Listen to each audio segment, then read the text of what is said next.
નમસ્કાર, આપ જોઈ રહ્યા છો સ્પાર્ક ટુડે ન્યૂઝ। ગોધરા ખાતે વિશાળ તિરંગા યાત્રા યોજાઈ। સર્વ સમાજના લોકો, વિદ્યાર્થીઓ, પોલીસ જવાનોએ ઉત્સાહભેર ભાગીદારી નોંધાવી। પંચમહાલ જિલ્લાના મુખ્ય મથક ગોધરા ખાતે વિશાળ તિરંગા યાત્રાનું આયોજન થયું હતું। તિરંગા યાત્રાનું મુસ્લિમ સમાજ દ્વારા પુષ્પ વર્ષાથી સ્વાગત કરાયું।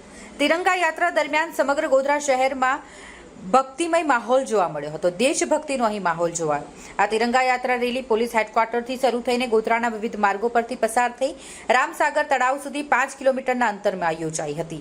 રેલીમાં દેશભક્તિના ગીતો, બેન્ડની મધુર સુરાવલીઓ, પોલીસ માર્ચ, બાઇક રેલી અને સ્થાનિક નૃત્ય સાથે પંચમહાલના સાંસદ સભ્યો શ્રી, ધારાસભ્ય, જિલ્લા વહીવટી તંત્ર, ગોધરાના વિવિધ સમાજના નાગરિકો, વિદ્યાર્થીઓ, પોલીસ જવાનો સહિતના લોકો બહોળી સંખ્યામાં ઉપસ્થિત રહ્યા હતા।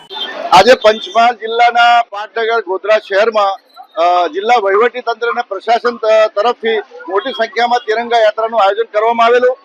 આ તિરંગા યાત્રા વિશાળ ગોધરાના મુખ્ય માર્ગો પર પસાર થતા ગોધરા શહેર પોલન બજારમાં જ્યારે આ તિરંગા યાત્રાનું ભવ્યથી અતિ ભવ્ય સ્વાગત કરવામાં આવ્યું હતું। આ તિરંગા યાત્રામાં દારૂમ અને મદ્રેસાના અને ગોધરાના મુસ્લિમ એનજીઓ અને એમને સત્કાર કરતો, અભિવાદન કરતો, એમનું ખૂબ ભવ્ય સ્વાગત કરી અને દૂધની બોટલો, ચોકલેટ અને ગુલદસ્તા અને ફૂલ આપીને એમનું હાર્દિક સ્વાગત કરવામાં આવ્યું હતું। જિલ્લા કક્ષાની તિરંગા યાત્રાનું આયોજન આજે ગોધરા શહેર ખાતે કરવામાં આવ્યું છે।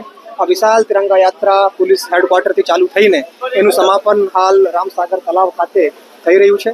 આ તિરંગા યાત્રામાં ખૂબ જ મોટી સંખ્યામાં તમામ નાગરિકોએ ભાગ લીધું છે।